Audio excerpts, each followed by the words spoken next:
ಕೆಟ್ಟು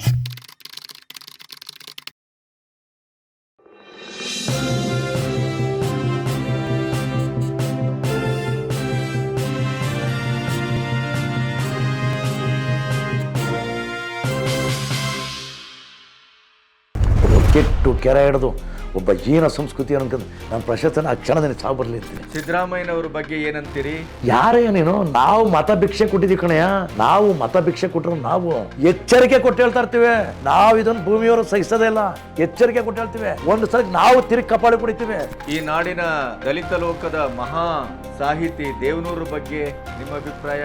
ದೇವನೂರಲ್ಲಿ ತೋಟ ಇಲ್ವೇ, ಮನೆ ಇಲ್ವೇ? ನನಗೆ ಗೊತ್ತಿರಲಿಲ್ಲ. ಎಸ್.ಎಂ. ಕೃಷ್ಣ ನಾನೇನೆ ಎಸ್.ಎಂ. ಕೃಷ್ಣರ್ಗೆ ಹೇಳ್ಬಿಟ್ಟು ನಾನೇ ಸೈಟ್ ಕೊಡಿಸಿದ್ದೇನೆ. ಲಂಕೇಶ್ವರ ಅವ್ವ ಕವಿತೆಯನ್ನ ನೋಡಿ ನಾವೆಲ್ಲ ರೋಮಾಂಚನಗೊಂಡವರು. ಈಗ ಮುಕುಂದರಾಜು ಅದಕ್ಕೆ ವ್ಯತಿರಿಕ್ತವಾಗಿ ಬರೀತಾರೆ. ಅವ್ರು ಮುಕುಂದರಾಜ್ ಬರೀತಾರೆ, ಅವ್ವನ ನೆನಪು ಮತಿ ಬ್ರಹ್ಮಣೆಯಾಗಿಸುತ್ತದೆ ಸರ್. ಅವ್ವನ ನೆನಪು ಜಗತ್ತನ್ನು ಬೆಳಗಿಸ್ತದೆ ಸರ್, ಬಾಳಿಸ್ತದೆ ಸರ್. ಸಿದ್ದರಾಮಯ್ಯನವರು ಯುದ್ಧ ಬೇಡ ಅಂತಾರೆ.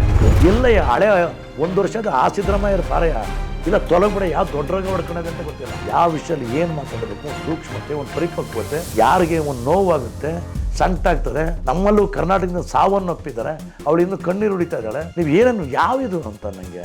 ಸಿದ್ದರಾಮಯ್ಯನವರಿಗೆ ಗುರು ಸಮಾನರಾದಂಥ ದೇವೇಗೌಡರ ಬಗ್ಗೆ ನಿಮ್ಮ ಒಡನಾಟ, ನಿಮ್ಮ ಅಭಿಪ್ರಾಯ? ಇನ್ನು ನಾನು ಒಂದೇ ಒಂದು ರೂಪಾಯಿ ಸಹಾಯ ಪಡ್ಕೊಂಡಿಲ್ಲ. ಇನ್ನು ನನ್ನ ಕೃಪೆನ ಸಿದ್ದರಾಮಯ್ಯ ಇದ್ದಾರೆ. ಎಲೆಕ್ಷನ್ ಖರ್ಚು ನಾನು ಮಾಡಿದ್ದೇನೆ. ದೇವೇಗೌಡರ ಜೊತೆ ಎಂತೆಂಥವ್ರ ಜೊತೆ ಜಗಳ ಆಡಿದ್ದೇನೆ. ಕೊನೆಗೂ ಈ ಸರ್ಕಾರದ ಒಟ್ಟು ಕಾರ್ಯವೈಖರಿಯ ಬಗ್ಗೆ ಏನಂತ? ಯಾರೇ ನೀನು? ನಾವು ಮತ ಭಿಕ್ಷೆ ಕೊಟ್ಟಿದ್ದೀವಿ ಕಣಯ್ಯ. ನಾವು ಮತ ಭಿಕ್ಷೆ ಕೊಟ್ಟರು ನಾವು ಎಚ್ಚರಿಕೆ ಕೊಟ್ಟು ಹೇಳ್ತಾ ಇರ್ತೀವಿ. ನಾವು ಇದನ್ನು ಭೂಮಿಯವರು ಸಹಿಸೋದೇ ಇಲ್ಲ. ಎಚ್ಚರಿಕೆ ಕೊಟ್ಟು ಹೇಳ್ತೀವಿ. ಒಂದು ಸಲ ನಾವು ತಿರುಗಿ ಕಪಾಳಿ ಕುಡಿತೀವಿ. ಇದು ಬಂಡವಾಳ ಅಲ್ವ ಸರ್?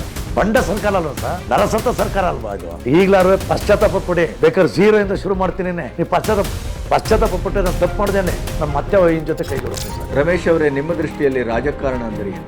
ಸರ್, ನಿಜಕ್ಕೂ ರಾಜಕಾರಣ ಸೇವೆ, ಸರ್ವಿಸ್, ಶಿಕ್ಷಣ, ಸರ್ವಿಸ್, ಆರೋಗ್ಯ, ಸೇವೆ, ಈ 3 ಆಗ್ಬಿಟ್ಟಾರೆ. ಈ 3 ಇವತ್ತೇನಾಗಿದೆ?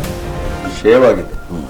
ಸಿದ್ದರಾಮಯ್ಯನವರಿಗೇನೆ ಮತ್ತು ಸಾಂಸ್ಕೃತಿಕ ಇಡೀ ಲೋಕದ ದಿಗ್ಗಜರಿಗೇನೆ ತಪರಾಕಿ ಹೊಡೆದಾಗೆ ಮಾತಾಡುವಂತ ಈ ವ್ಯಕ್ತಿ ಯಾರು? ಕಲೆ, ಸಾಹಿತ್ಯ, ಸಂಗೀತ, ಸಿನಿಮಾ, ಕೃಷಿ, ಹೀಗೆ ಯಾವುದೇ ಕ್ಷೇತ್ರದ ಬಗ್ಗೂ ಅಧಿಕೃತವಾಗಿ ಮಾತಾಡ್ತಾ ಬಂದಂತ, ಬೆಂಕಿ ಹಾಗೆ ಉಗುಳ್ತಾ ಬಂದಂತ ಈ ನಾಗತಿಹಳ್ಳಿ ರಮೇಶ್ ಅವರಿಗೆ ಫಿಲ್ಟರ್ಲೆಸ್ ವ್ಯಕ್ತಿ ಅಂತೇನೆ ಹೆಸರು. ಅವರ ಮಾತು ಅವರ ಸಾಧನೆಯ ಪ್ರತೀಕ.